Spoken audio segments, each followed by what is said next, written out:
Awesome. So from cleaning your homes, building healthy homes, we'll move to the next holiday edition, which is children's books. And who doesn't love giving your nieces and your nephews and your godchildren and your own children and the ones that you've adopted, and who doesn't like giving a child a book? I think it's one of the best gifts to give a child. And you want to give it to them on Christmas Eve when they're running around waiting for Santa Claus, or the ones who believe in Santa Claus. And that's a great way for them to read books, and pay attention. If they are book lovers. Now kids have digital technology, but books are available on digital technology. But this is near to my heart, given my advertising background. But we have a Cannes Lion winning creative director, and the illustration is also from a Clio award winner. And they tell a story in a hilarious way about how kindness breaks down the barriers for kids. The book is about magic and Magoo, and the book is called Magoo the Magic Poo. So Howie, tell us about the book, and I'm so excited to meet you, and I hope you'll be on our show again. Hi, everyone. I'm Howie, and Elizabeth, thank you for having me. I think it's really great what you're doing with Brightside, and seeing all these different diverse people come together with all our different skill sets is pretty cool. So thank you for what you do. The book is called, it's called Magoo and His Magic Poo. And it's basically, it's a funny story. It's sparked by, my wife and I had a cat named Magoo for about 16 years. I don't know if we have animal lovers on right now, but certain animals come in your life and they can be different. You can have a certain different bond with them, and they're special, the ones that you'll never forget. Magoo is one of those cats that was more like a dog than a cat. And it's funny because whenever he went to the litter box, I would tell you that it didn't smell like roses when he was done. So one day we had a funny thought that maybe there's a story about Magoo. We actually lost him 5 years ago to kidney disease, and he sparked this idea that maybe this superhero cat has this really unlikely superpower, which is what he does in the litter box, that could be used for good. The book is interesting in that, you have the word poo in the title, and I think you can think, oh, that's just a very, very silly, outrageous book, which on the surface it is. But like most great animated films like Pixar, Disney, they work on two levels. So on the first top level is the overt humor, the outrageousness of this book, and the illustrations by Michael Harring. He's just such a phenomenal illustrator. But I just wanted to show you like the types of drawings that he's done here real quickly. Like this kind of illustration, if you can see that, that's the kind of humor that this book entails, but beneath the surface is a much deeper story. And so there are three messages that we want kids. Actually, we think it's also a children's book for adults, because adults are giving us really great feedback on this book. But you have the silly layer, and then beneath it, it's basically ultimately a book about the fact that we all have our unique gifts. No matter what they are, no matter how unusual they might be, we all do have special gifts that can be used for good. That's one of the first lessons that's imparted underneath that humor level. The other thing that's in a way more serious, but we don't get serious with it in the book, is that kindness, especially today in the climate we're living in, kindness can help remove those barriers that are keeping us so tribal and polarized, which is really, I think, damaging to the country and the world at large. I know that sounds like we're getting really deep for a silly titled book called Magoo and His Magic Poo, but Magoo is this cat that uses his kindness to free puppies from a puppy mill. And so that is basically about the fact that, like, even if you're a cat and you might look different from dogs, we can all get along.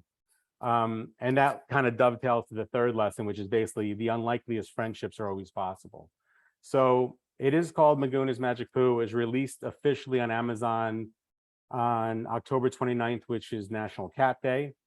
And we had a soft launch prior. And we're starting to get people video on TikTok and Instagram sitting with their kids giggling about the book. You mentioned I've spent a career in advertising, which I've been fortunate to have won some really nice awards with that. But this is the most rewarding thing, because this is like you're putting something really personal out there, and there's no committee of clients and account people telling you what to do. You have an illustrator, like I said, Michael Harring, who's really, really, really super talented. My wife Jennifer is a really close collaborator on this book, and to see it finally, like anyone here, to see anything you've put together and worked hard on and you put out into the world and you're getting good feedback on, is just probably the most special and most rewarding gift you can get. So I'm just thrilled to be part of the Zoom and to meet you all, and that's basically our story in a nutshell. I think it's a wonderful. I think it's awesome. I think I allude you to it, and I can't wait to get it and read it and write a review and post it as well. So it'll be on our list of books for the holidays, and make sure we have a store now called brightsideglobaltrade.org/shop. And we'll try as far as possible to put as many books as we can. I will I'm just learning the process of linking and everything. But we do have a blog as well to post our reviews. And so we will start doing more next year. So here we are from Magic and Pooh to one of the books that I think really is on our list as well. And it's about superpower, the variable tech revolution by Elaine. And we're so happy to have you here, Elaine, today. I'm just trying to see where you're by. Oh, here we go. So Elaine is a health policy researcher, writer, and advisor. She has over 30 years of writing experience with health agencies. Superpower, the variable tech revolution is her first book. Elaine has a special interest in wearable technologies. She's curious and hopeful, and I'll let her tell you the rest.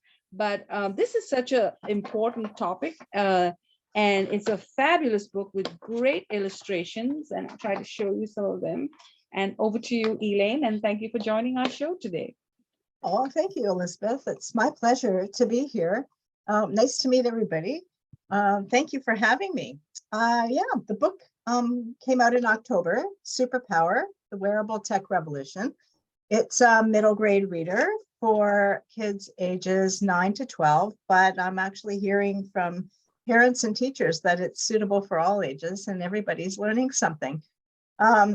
So readers learn about the field of wearable technology, what wearables are, how they work, and the exciting ways that wearable technology is changing our lives and improving our lives. And in the book, readers read all kinds of stories about how it's helping people, and especially people with disabilities. But there's a but, because these are computers on our bodies, in our minds, on our bodies. And so this is a new time in history. And so the book moves from all these incredible stories about how it's changing and improving lives to what are some of the challenges and dangers around wearable technology, and even asks readers to question, can innovation go too far? And so throughout the book, the readers meet engineers, scientists, designers, and young inventors too are featured in the book, who talk about the pros and cons of technology and how they're navigating this new wearable tech frontier and how to design technology responsibly. And so the last chapter wraps up with how do we design technology in a responsible way. So it's a STEM book, it's a STEAM book, but it goes beyond that, and it's being picked up by teachers for a social studies curriculum. So it's really crossing disciplinary boundaries, which I'm pretty excited about.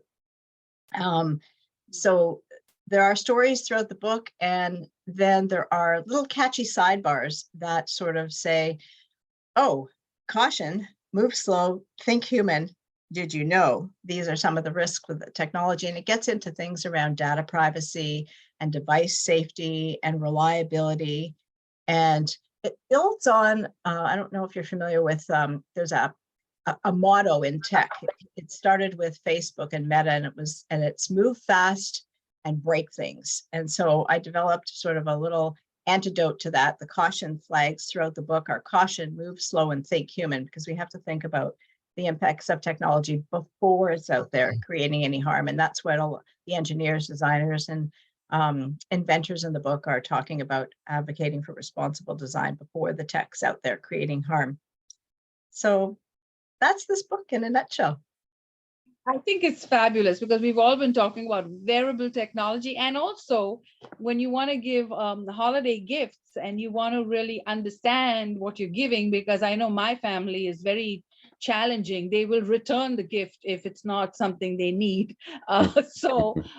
It's better that you really research, because we're living in a generation when everyone is so picky, and you want to make sure that you give a gift that, that's what they want. So this would be a great book to research. And I guess when I'm reviewing products, it would be a great book for me to follow as well. So thank you for writing it and sharing with it. And please stay on. We'll do a Q&A with everyone. So my next, I'm going to call him my beloved professor, because he's been so kind and he's appeared on our show so many times. And he has taught 65,000 students. Now, I think that's incredible. And I'm trying to see how I can tag your book. 65,000 students, that is a lot. And you really need an applaud. And he's written 40 books. So some of you are first-time authors, and you can ask him, how did you write 40 books? So he's a professor from Ohio, and he has a fabulous roster of experience. But this is a very important book, especially during COVID. It says objective prosperity. It's about your mindset, because so many of us have had to change the way we work, change our business models.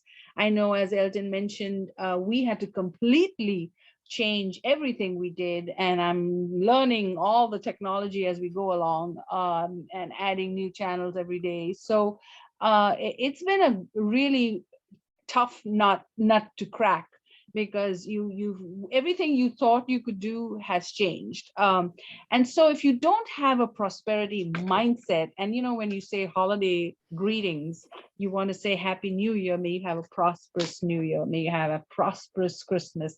It's important in Isaiah too. Elton and I sing in the Messiah, and it's all about the gifts of prosperity. So prosperity is a very big thing in any culture, any religion, any person. And so I think giving the gift of prosperity is really a powerful book. And so over to you, Professor Roger, tell us about it, and please share a holiday message. Thank you. It's a delight to be with you all. Actually, on the Amazon review of this book, one of the reviewers said, this is a book I wish I had read when I was in my 20s. But I have sons now who are in their 20s, so I'm giving it to them for Christmas gift. And it's for people who want to be more prosperous. And we try to give examples, some of them current, like David Stewart, one of the richest 5-point-something billion Black billionaires, and in history. A.G. Gaston is one of my favorite examples in the book. In Demopolis, Alabama, how did this man, who was the grandson of enslaved individuals, become, when he died, he had his estate worth over 130 to 140 $million, and he'd given away a lot. How do you do that when you come from a disadvantaged background? He didn't know his father, and his mother was a cook in a home of a department store owner, but he learned how to. And his first lesson that he learned was solve problems for other people. Now, when we think about Mr. Magoo's magic poo, being kind is, in fact, one of the characteristics. The KIPP schools and other charter schools have two themes. One, work hard and be nice. And we give examples of what that means. People who are not nice are not as prosperous generally as others. And that's the characteristics of a nation. One of the things we understand is a lot of people are concerned about the future of the US or other countries. And we talk about what is the differences between Singapore and Switzerland and the US and Canada and countries like Venezuela. And this probably is a book that people who want to figure out what to do in the future about elections would want to read, because it makes decisions on facts rather than opinions. I don't care whether you're Democrat or Republican. I don't care whether you're socialist or capitalist. What behavioral economics is all about is being a solutionist. Now, some of the viewers may remember a TV program called Dragnet. Dragnet had a detective in it, the laconic Sergeant Friday. And when he would meet people that he was interviewing about a crime, anybody know what he would say to them? Just the facts, ma'am, just the facts. And that's the approach of this book. You know, it's not red, it's not blue, it's just the facts about what works to make people more prosperous. And we know that if you create individuals and businesses that are prosperous, you create a nation that's prosperous. And one of the things that we know, there are certain traits, and we discuss these with examples all the way through. One of those traits is delayed gratification. The famous marshmallow experiments in Stanford, they tested little kids and gave them a choice of taking one marshmallow, and they've replicated this with cookies and other things too. One marshmallow now, or you get two when I come back. Then they followed up on those kids 20 years later. The people who delayed the gratification had higher SAT scores, they had much higher incomes, they had much lower, actually, divorce rates. Delaying gratification is one of the keys that people learn. And, you know, Warren Buffett has been fairly successful, still lives in the same modest house that he paid $40,000 for years ago. And he said, the decision to delay consumption now is the decision to have better and bigger consumption later. And so we know that whether you save your money or spend your money is one of the keys to prosperity. We also know, you know, lots of times people say, well, why are wealthy people so stingy? And my answer is, how do you think they got wealthy? And frugality is one of the values that makes a nation and individuals, and it's true of businesses. Why is Jeff Bezos one of the richest persons in the world? And the answer is because he went 10 years and put every dollar he made back into the firm. Now, it turned out okay for him, but you know what his salary was? I mean, the president of Amazon, $85,000 a year. Most CEOs of big corporations make a whole lot more than that. But he didn't go for immediate gratification. He went for postponed gratification. Now, I might add that he lost half of his wealth one year because of a behavioral explanation, being attracted to somebody that wasn't his wife. And that's one of the things what kind of decisions you make determines. A lot of people say, well, prosperity just happens to you. No, it doesn't. About 10% is maybe what happens to you. The other 90% is what you do in response to that. And we give examples like A.G. Gaston, my favorite example, perhaps, because I happen to be involved in some civil rights activities and big admirer of Dr. Martin Luther King. Well, who paid the bail to get Martin Luther King out of the Birmingham jail? And the answer was A.G. Gaston paid $140,000 to get it out. Well, he could only do that because he had learned to solve problems for other people. Burial insurance was one of the ways he did it. And those are the kinds of values that people have. Being prosperous is not a matter of luck. It's a matter of decisions, making a lot of good decisions and sometimes avoiding one or two very bad decisions. And so I've written quite a few books, 40 before this one. And I think this is perhaps one that is more difficult to read. One of the reviewers said, I got more out of it the second and third time than I did the first time. And because you can go back and look at the examples of people, Mary Dillon at Ulta Beauty. And how do you get a good education without spending a lot of money? Both of the authors, my co-author is Roger Bailey. At 16, his parents split and moved, and he stayed in Idaho and worked on a ranch to pay his own way through high school. Then he worked his own way through college, paying all of his as a attendant in a hospital, and then got a PhD scholarship. I did the same thing. I started working at a broadcast station as a janitor, worked up over the years to higher positions. My parents were poor and they couldn't pay money for my education, and I didn't want any debt. No one has to have debt. And in the book, we describe that. And even if you go to a state university where maybe the tuition is $10,000 a year, it's your choice where you pay $30,000 or $40,000, because anybody can go through in 3 years instead of 4 years. If they do three things: one, they take AP courses in high school; two, they probably take an extra course some semesters; and three, they're real careful about changing majors. Your choice. You pay $30,000 for an education or $40,000. Do you have debt when you get out or you don't? Those are all results of decisions that people make. Good decisions add up to prosperity. Bad decisions sometimes destroy it.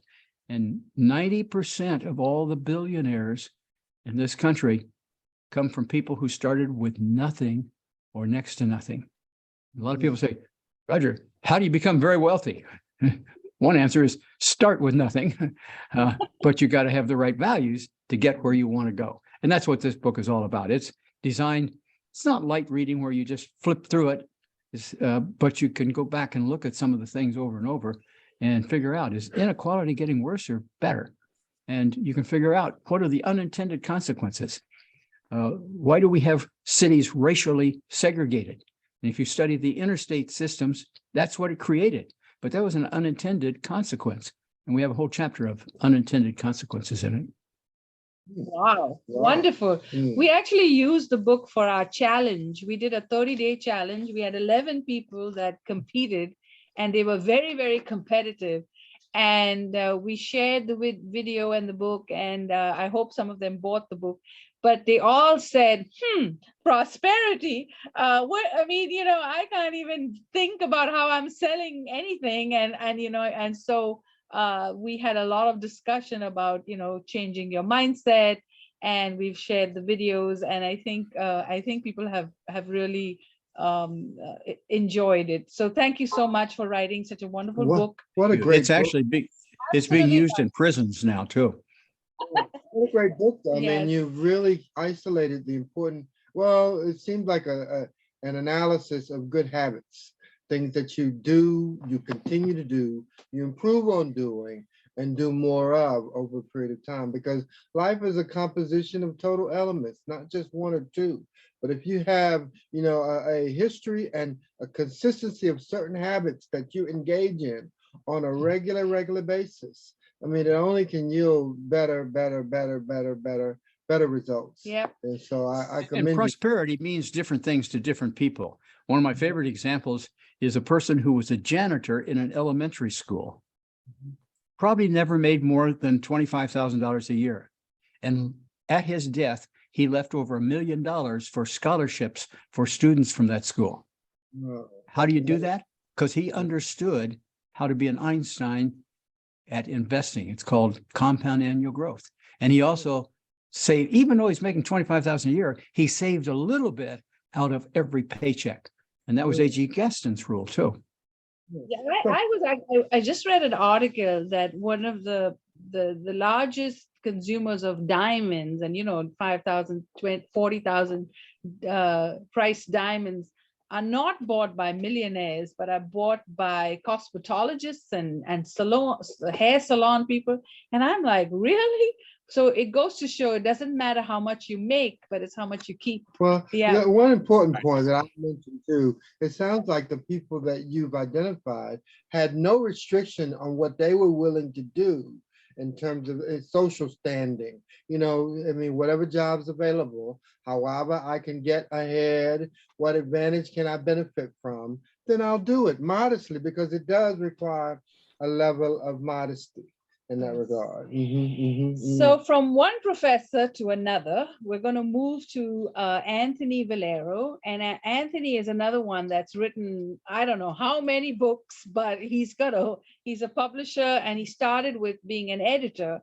But his latest book that he's got is about his students that he worked with in the mid 80s. And it's called Charles Street Trio, a novel in 3 voices. So Anthony, please introduce yourself. And Anthony's been on our show several times, and we always like to have this Italian on our show. So Anthony, I think he froze. Did he freeze? You there, Anthony? Oh, he left. All right, he froze. He'll come back. So let's just go around and talk about social media. Some of you have PR agencies that are handling it for you, but what has been one of the most successful things that you've done that has worked for your book sales? Now, one of the things that Amazon has, and now we're so excited that we're Amazon associates, but one of the things that Amazon has stressed about self-published authors is that you've got to sell 5,000 books. And it's when you sell the first 5,000 books, it's then that you come to the point of profit. Until you've sold the 5,000 books, it's just not profitable. Maybe you wrote a book because you want to write a book, but if you really want to sell the book, market the book, and be successful, you've got to get to that magic number. So if you were to set a goal for yourselves with your books, you might want to take that 5,000 and break it down, divide it by 12, and it comes to 416 books a month. So when you think about putting a social media plan together, you really want to set a goal for yourself and your PR agents that you all are paying so much money to, or you can hire us and we can help you do the marketing. But you really want to set a goal and say, in order for me to make this book something that I've done, I want to get to 416 books a month. Now, that doesn't mean that every month you sell 416 books. It's just that in one month you could sell 1,000 books, and another month you could sell 1 book. But in the end of the year, your goal would be 5,000. Now, you may want 10,000, 20,000, whatever number works for you. So the first thing in social media marketing is you want to first focus on what is it that it is my goal. And when you know that this is my goal, and at the end of the month, you can look at your royalties on your Facebook page, on your Amazon book, and say, oh, okay, I sold 416 books this month, and I'm on my way to the 5,000. So you want to first set a goal. Your next step is to really understand your target audience. Now, in traditional marketing, we would say your target audience is da da da da da, and you write down, big business plan. But in social media, it's completely different, because you want to look at your network. That means all the people who are members of your social media. That's your target audience, because in social media, when you post something, it's only going to go to your network, unless you've got oodles of money and you're advertising and you're spending money and you're working with big ad agencies who can work on the targeting. But if you're doing it yourself, then you want to know who is in your network. So if you have, 5,000 people, 6,000 people, whoever is in your network, you really want to get to know them, because they are the ones that are going to be looking at your posts. They are the ones who are going to be buying your books, and they're the ones that are in your network. And of course, if you have a business plan and you have a future of who you want to sell to, then there's a whole strategy of how to bring those people into your network. So you want to then look at all your channels. So if you've got Facebook, LinkedIn, social media, you want to take a look at all these channels, and you want to look at all those people in your network, and you want to make those channels work for you and the people in your network. So if you're posting things like your dog and your pictures, and that's wonderful. But if you're trying to sell your book, then you want to be focused on messaging. It may still be a family picture, and it still may be a dog, but you want to focus on what is it that's in your book that your picture or your message is going to attract people to want to buy the book. So you have to start thinking of how am I selling this book? Otherwise, you're wasting your time on social media, you're wasting advertising dollars, you're wasting PR agencies' time. So you really need to sit down with yourself and think about who are these people in my network. You need to get to know them. And groups are a great way. So if you're on Facebook, start a group and bring people into your group. So that's another tip. And then I'm going to run through these tips really quick. So the traditional guerrilla tactic is get to know everybody in your local area, your chamber of commerce, your library, your universities, everywhere that you could sell your book. You want to go and meet these people, or look at the newspaper, look at events, and find yourself an opportunity to give a talk and sell your book. So once you get into a library or a university or a chamber event or anything that you can get your hands on, you can then snap a photo and post it on your Facebook. People like to buy things that other people are buying. It's just the way it is. So when you do a book signing and you're exciting and you're getting people to look at what you're doing, it's going to work. It's the holidays. So try and make your profile with a holiday image, try and, brand yourself, tell a story, about the holidays and connect with your audience. So this is something that you want to look at. And then, of course, you might want to join Constant Contact or MailChimp, and we have a affiliate link, and I'll leave the link at the end of the video. But you might want to start yourself a little newsletter or a message with people that you can capture emails from all these different channels, and eventually have a total robust list. So you know everybody's email in your Facebook, in your LinkedIn, so then you can follow up with an email message to them. Happy holidays, here's a link to my book, and I'm so happy you're on Facebook with me, or with LinkedIn, or wherever you want to connect with them. And then wishing customers is always a great thing, sending out holiday messages, holiday cards, postcards about your book. And you'll never, the simplest thing is to ask someone to buy the book, so someone send them a message, happy holidays, have you read my book, and you'll be surprised how fast you will be able to reach 416 books a month and 5,000 books. So I'm going to run the panel now and ask you to share some of your top tips of writing the book and selling the book, and what has your social media been. And I'm going to this time begin with Donna because I never gave her a chance to introduce herself. She's not an author, but she has something to sell that every author would need. So over to you, Donna, and then we'll just run around and talk about your books and talk about how you plan to share it on social media.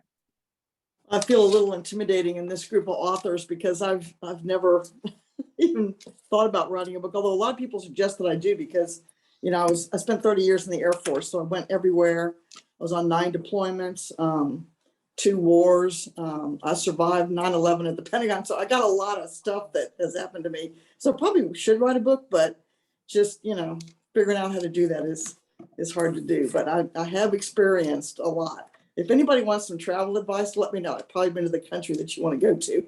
It can give you the good, the bad, and the ugly. And for the stouts, I am from Austin, Texas. I'm assuming you guys are Texans. Is that true? Okay. Do you live in Dallas?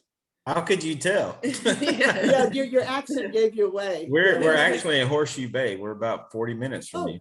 Yeah. I know Horseshoe Bay well. Yeah, it's a beautiful area. Yeah, so we'll have to do a virtual coffee Zoom one day. Cool. So, I live in Virginia now. I'm not in Austin anymore. Oh, okay. I'm trying to get back. I have a plan to get back to Austin in the near future. But so as Claire explained, I now am a business owner after I retired from the military. Live in central part of Virginia. If you know Virginia at all, I'm about 2 hours from Richmond. Closest big town, I'm kind of in the middle of Nowheresville in Virginia, is Lynchburg. That's the nearest big town people might recognize. But it's a very remote area I live in.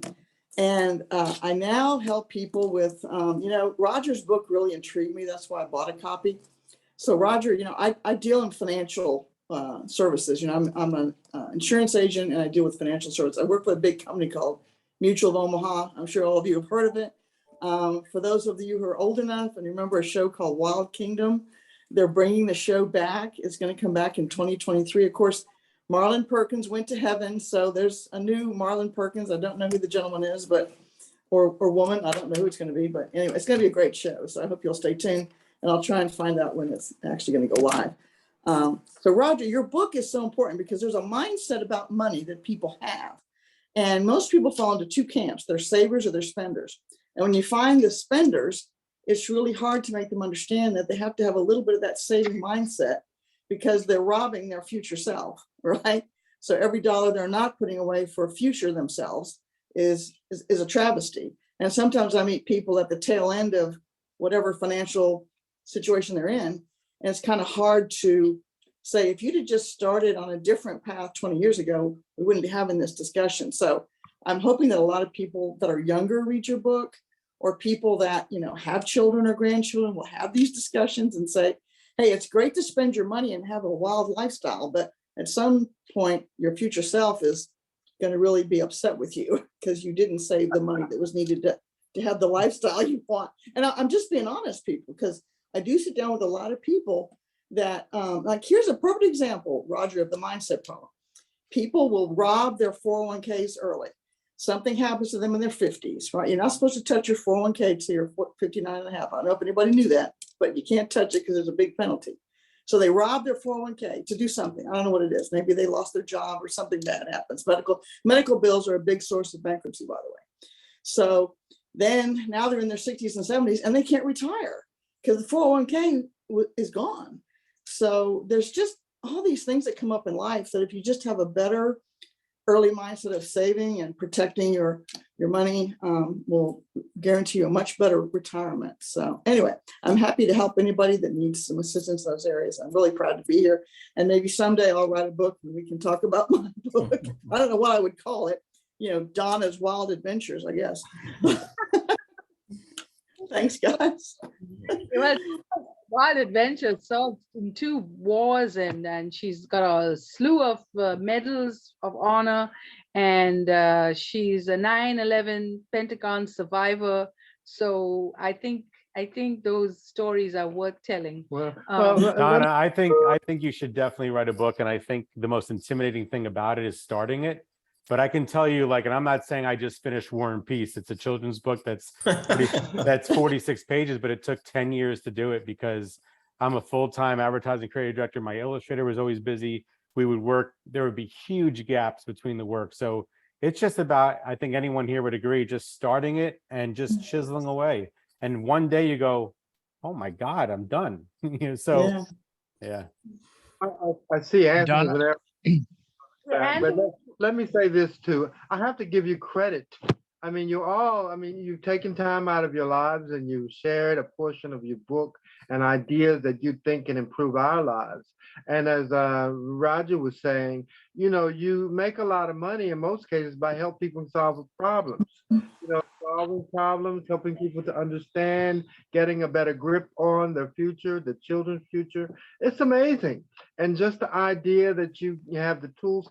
You know, a friend of mine, one of our co-founders, she's gone to be with the Lord, rest her soul. She said that, you know, that when it came to writing, she at the age of 78, decided to write a book.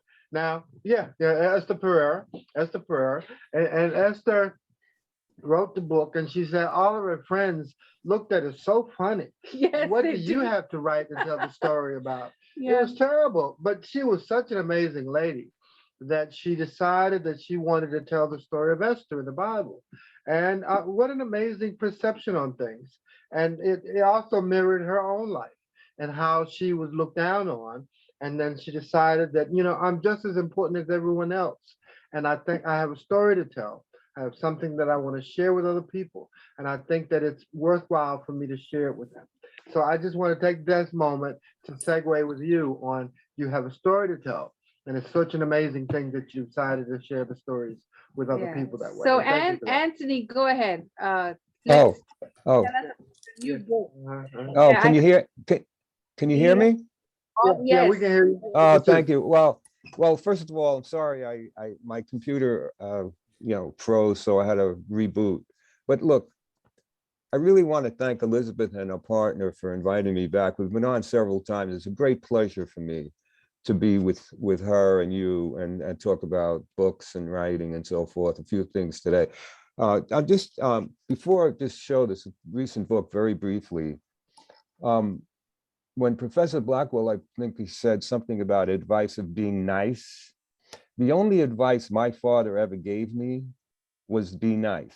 He also said, make sure you change your underwear every day in case, you have an accident, but that besides that one, but be nice, always, felt a little thin to me. But when Professor Blackwell said that, I realized how wise my father was in telling me to be nice, because I am probably one of the fewest, nicest writers you ever want to meet, because the writing is so difficult that writers really, how could I say, at least in my experience, it's a difficult life. Anyway, so that's that. Anyway, just a few words about, I believe I made at least two women I know very happy. We did a book, it's called Charles Street Trio, a novel in three voices. I sent Elizabeth a copy. I don't know if you got it yet, but I did send you a copy. On its way. Yeah, I did. I sent you a copy. You should have gotten it by. Anyway, what this is about briefly is 35 years ago, I was teaching at NYU and also City University, and I had students. And after the course, a few students wanted to work with me, continue to work. So I did for years. And my building was on Charles Street in New York City, Love that downtown street. Manhattan. And so I these know. writers came and then skipped to this year, 36 years later. One of the students saw me, and actually on television, and contacted me. The upshot was, she said, why don't we do a book together? So now I'm asked, we asked to do a book with two former students of 3 decades ago. Now, I said yes, I gambled on that. And this is the product. It's book one of the early years of 3 writers, of which I felt I was not a teacher.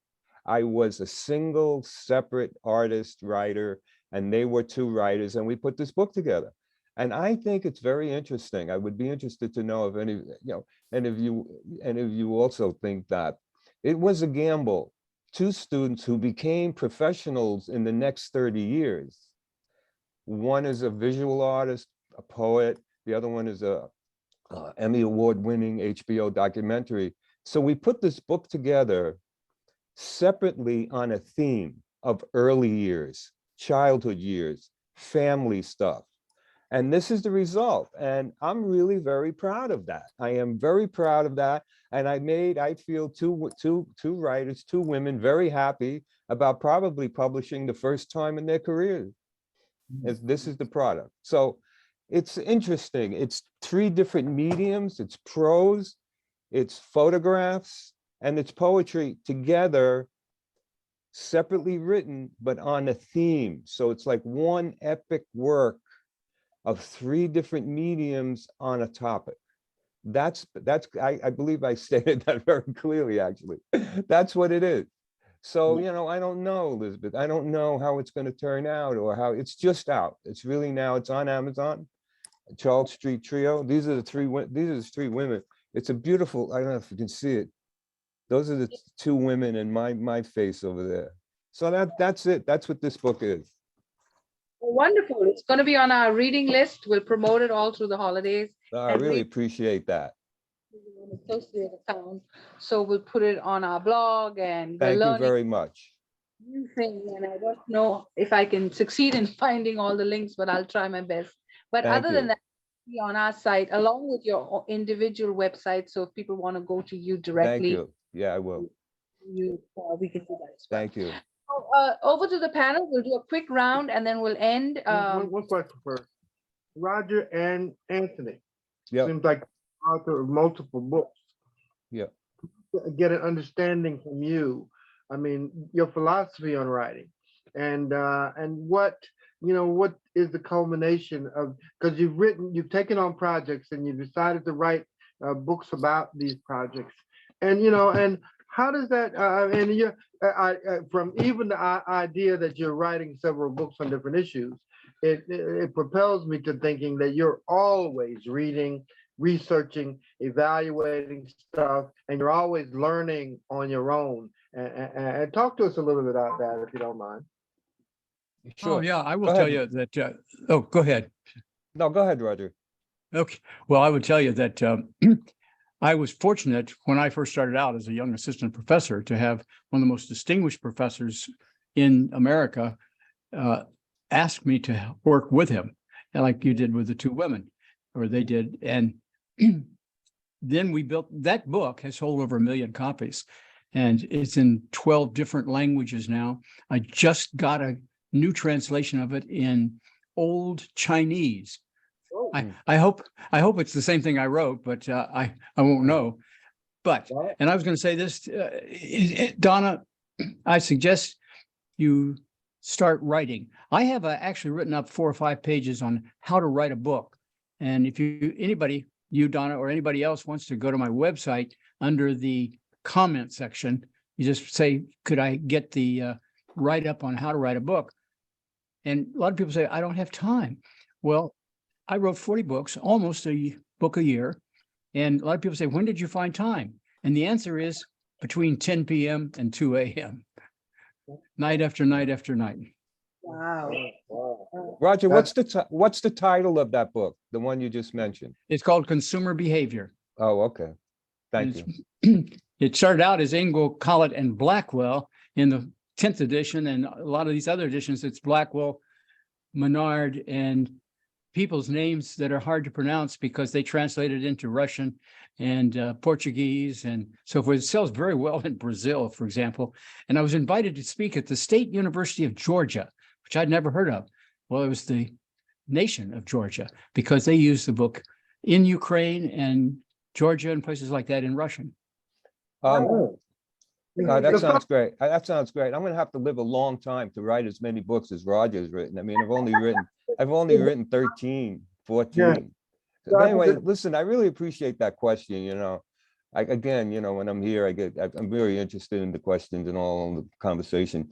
In my case, I have been writing full time since the early 1960s. Don't ask me why. At that time, I would wake up and I actually began in publishing. I'm also a book editor.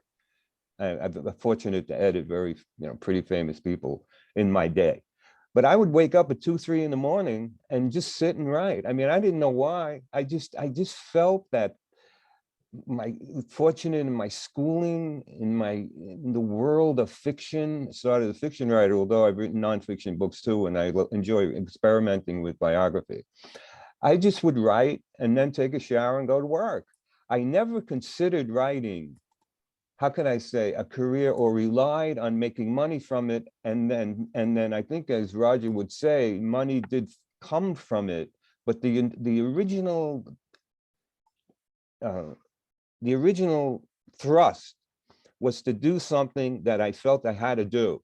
As a result, by the way, and then, as you would say, I chose an area as a cultural worker, writing about ethnic groups.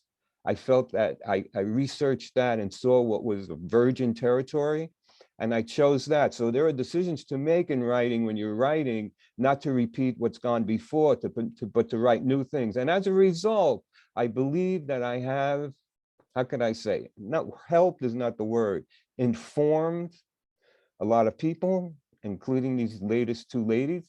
And so that's what it is. It's still to this day, I do not write to publish and to publish everything. I do not write to make money and I make money. And I write to feel the joy of living my life as doing something that's necessary. That's what I would say about what you're saying. Oh, good came out of something that was necessary to me personally. And it still is. Wow, that's amazing. Very commendable. Yes, yes, yes, yes. So, Roger, you mentioned David about solving problems in your book history. What was his last name? David Steward, Steward. He went to Central Missouri University, not an expensive school, and he went there because it was nearby. He could live at home, and then put everything he owned in a backpack and hitchhiked to St. Louis because he had a sister he could rent for free, went free from his sister. And after, with a married and 2 kids and a mortgage, he left the company he was working with and started his own firm called Worldwide Technologies. Last year, they did $13 billion of business. It's one of the largest technologies firms in the world. And David Stewart, according to Forbes, is worth around $5-point-something billion. He also integrated the swimming pool in Clinton, Missouri when he was in high school. I know him. He's also a contractor for the U.S. government, right? I think the government is his biggest customer. Yeah. 2 years ago, my friend who was a colonel in the U.S. Army had him come into our office. I worked for him at the time, and they were talking about contracting technology. Yes, what an amazing guy, man. What an amazing guy. He was just outstanding. Wow, isn't that crazy? And he wrote a book called Doing Business by the Good Book, which in my seminars, when I teach executive seminars, I often recommend his books. Okay, yeah, that's amazing. As you were telling and sharing that with me, it occurs to me that, yeah, David Stewart. Couldn't remember his last name, but I do remember David and the company he worked for. Wow, Yeah. wow, that's awesome. Great But story, Roger. listen, we've got other authors, so let's move on to Jen and Rusty.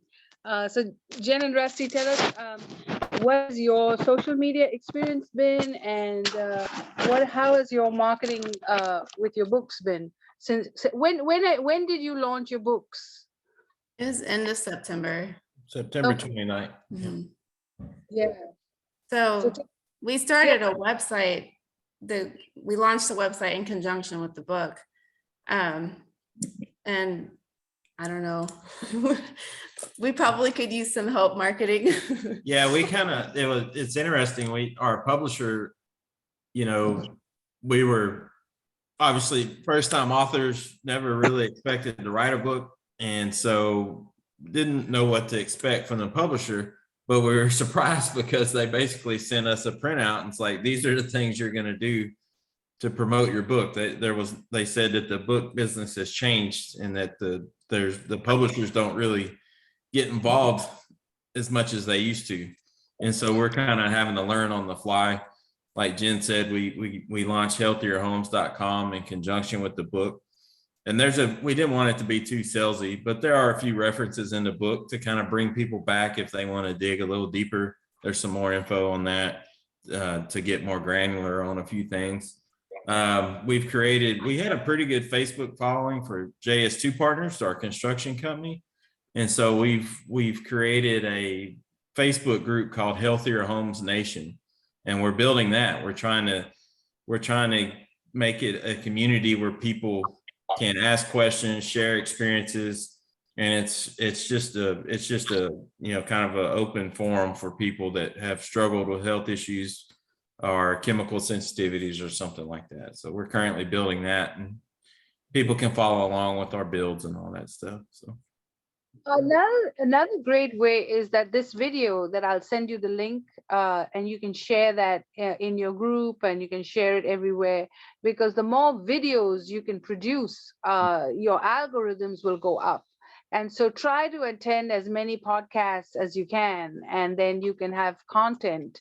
Another way is that to look at your PR Newswire, press release, and then check out everywhere that you've been featured in, whether it's Yahoo or whatever, and then you make a post that we've been featured in all these publications, because you're spending all this money to get your press release out there, and so you want to promote that as well. So that's just something. So every minute counts, and so as they say, the Christmas countdown has begun, and you want to try and sell as many books as you possibly can, and we wish you much success with it, and we'll do our best on our end as well. So over to you, Howie. You are a creative, so you probably know this better than most of us. How does it feel to be doing your own book now? Yeah. Versus- I think it's all still a little mysterious of why some things hit and why some things take longer. I think you have to just stay at it. I mean, like Rusty and Jen, our book is really, really new. We have a website, magooandhismagic.com. We have TikTok and Instagram. That's basically where most of our content is. We've also been doing, we've targeted some of our favorite influencers and people on Instagram that we really love that have like famous animals. And what we've done is we've built 20 press kits that we put the book Magoo and His Magic Poo in this beautiful black, it almost looks like tuxedo leather. It has a magnetic clasp, about $15 a pop on Amazon. And when you open it, it actually on top has a paw that says love, like a sticker. When you open it is the book Magoo and His Magic Poo. We on Zazzle got beautiful journals made with the cover. So there's the journal is in there, the book is in there, a artisanal jar of prunes because the poop joke. There are animal like poofy pom-pom pens of cats and dogs. And then it's all kind of like covered up nicely with this black and white star tissue paper because the stars are on the cover. And it's actually the cover of the book is we're paying homage in a subliminal way to Disney's Fantasia of Mickey Mouse with his hand out with the stars wrapped around him. It has a little bit of homage to that. So we've sent those boxes out, and two of our favorites already have posted videos of getting the box, opening it up, and now if you go on our website and some of our social media, you'll see that content. We're using that as like kind of some social proofing. We're also getting some nice photos of one of the things that sounds really simple, but it's been impactful is just requesting reviews from people who review books in your categories on Instagram. So we've been targeting children's book reviewers. We send them a nice little short pithy note with the cover sent.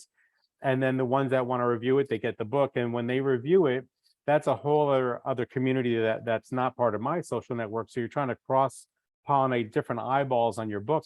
Look, I'm not a teacher. I'm just saying what we've been doing. And so if Nancy gets the book and she reviews it, and Nancy has a following of 1,000 people that I have nothing to do with, then I've kind of watched the comments and the most enthusiastic comments. I will DM those people and say, thank you for your support. We'd love to send you a book. And that has happened where those people say, oh my God, I'd love it. Then they get a book and then they have their own network. And you start to have like this buckshot effect of kind of cross-pollinate. I think you just have to keep on putting your book out there. And, you know, for like Jen and Rusty, you know, if you were to make some kind of package, and they don't have to be expensive, but maybe it goes to Chip and Joanna Gaines and the people that, you know, like I think you find the people that are in your area and category and kind of target them because you have nothing really to lose. That's how I look at it. Yeah, No, it's a great idea. yeah. Some of you on your way to cultivating a book that can be translated into a movie. Yeah, I mean, that's a great philosophy. It sounds like you're really engaging in a prospect for that, you know, and so, you know, so one of something to think about. our authors is trying to get his book into a movie with Tyler Perry. So one of his strategies was to make friends with everybody that Tyler Perry knows. So screenwriters, you know, producers. And so he has been following everybody on Twitter and Instagram, and he actually got a meeting for his book. So, you know, he surrounded himself with mentions from all these people. And, you know, and it took him 2 years, but he's supposed to be presenting his book this week. So we'll wish him good luck. That's amazing. Yeah, so yeah, keep at it. It's just set some goals so you know what you're doing, and, you know, create a pathway. I'm very methodical about that. So, you know, now Donna has a huge following. She beat me. And so she does 9 posts a day. So Donna, tell us about your social media experience, and we'll go to Elaine, and then I'll get Elton to wrap us up. Mm-hmm.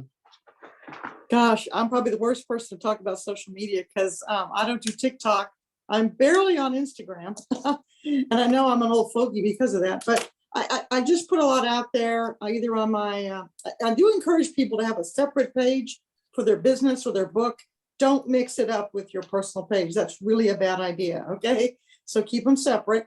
Have a great page for the book or the business, and then, you know, go after those people and not, you know, not put that stuff on the personal page. So I post a lot on my business page.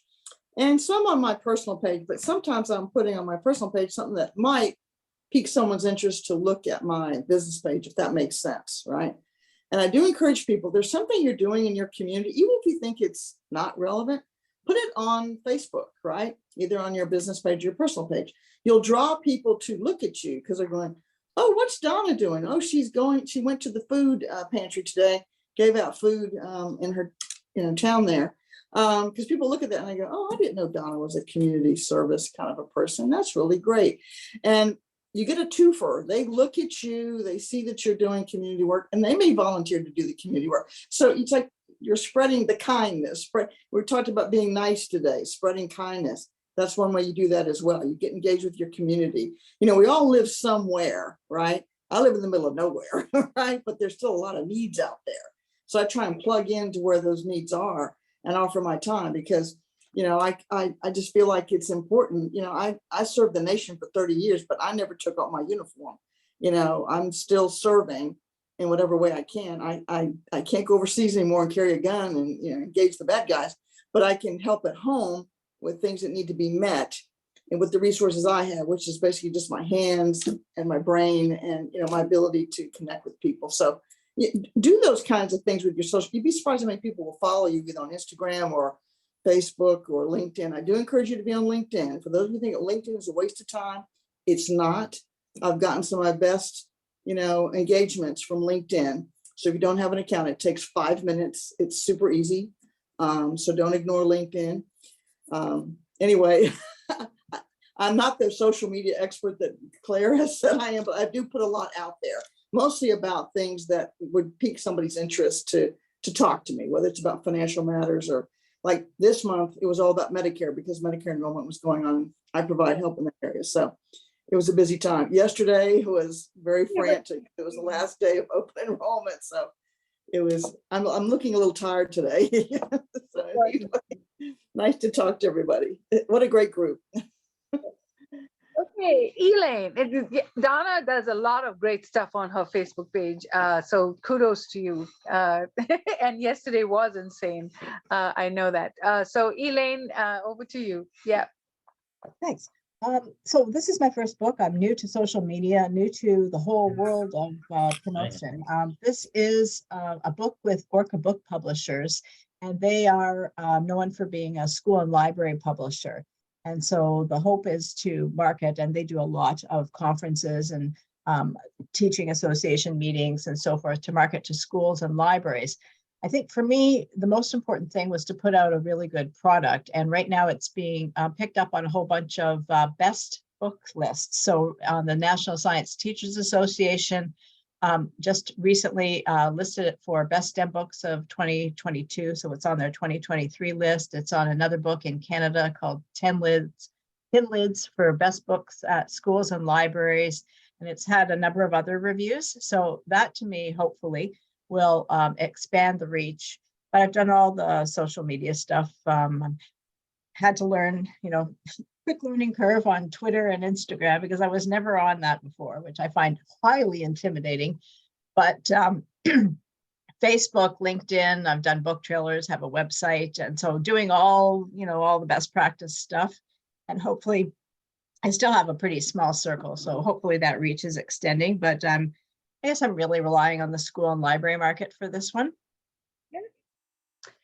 Well, one thing you might want to consider, Elaine, I mean, if you reached out to enough providers, perhaps, I mean, like Samsung, to think, I mean, they might be able to sponsor what you're doing to reach their audience because cell phone users, it's going to last, that'll last who knows how long. Every youth kid and, you know, will become a professional and is going to need, you know, cell phone use. So reach out to maybe any cell phone provider. So those are things that you might want to engage and also spend a little time thinking about what that cultivation might look like. Yeah. The smaller like Boost Mobile, or you know, they would do a book promotion with you. You could do a book signing at their store. They're giving away, you know, a free Samsung phone right now, and so those are places that you could be selling the book. Imagine though, like some of the fast food providers, they market their services through their children. through children. I mean, McDonald's, they get the kids in, the parents got to go. That's right. So That's right. through cell phone use, that's how they get That's those right. services that way.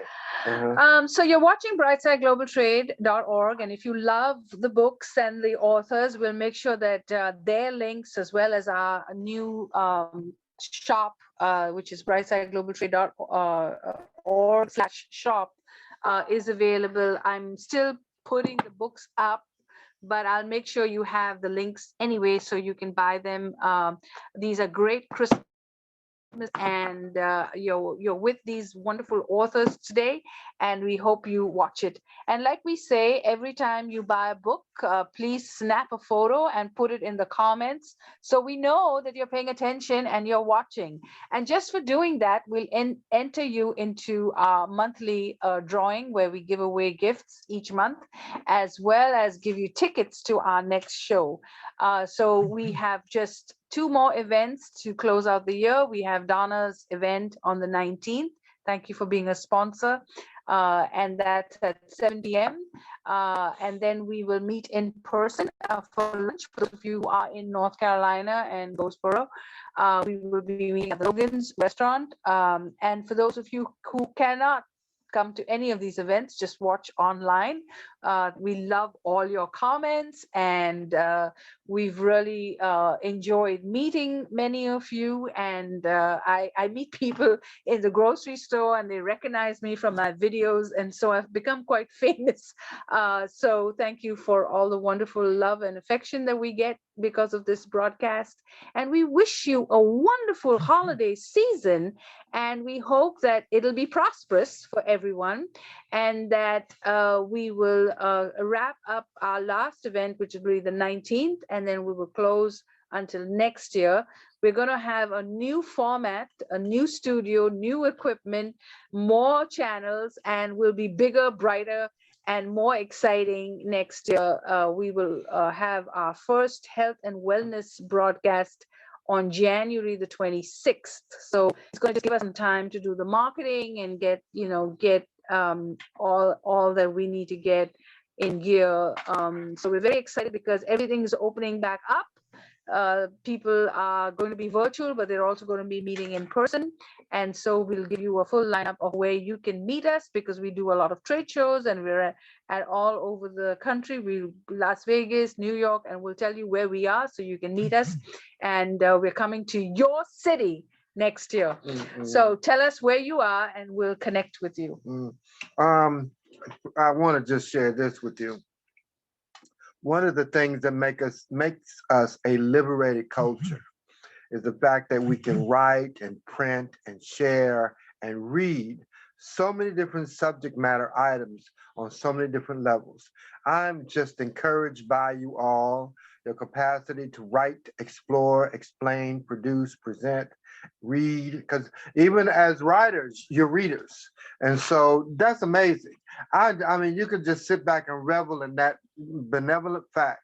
And so when you decided to write something as tremendous in most of your cases, in all of your cases that you've written, I just give you kudos for that. Keep doing it. And the cases where Roger and Anthony have written so many books, I encourage you to keep writing and sharing with us, explore different subject matters. And one of the things that's really it's just revolutionary to me is that when you find people who are in their 80s and 90s, and they still are compelled to learn.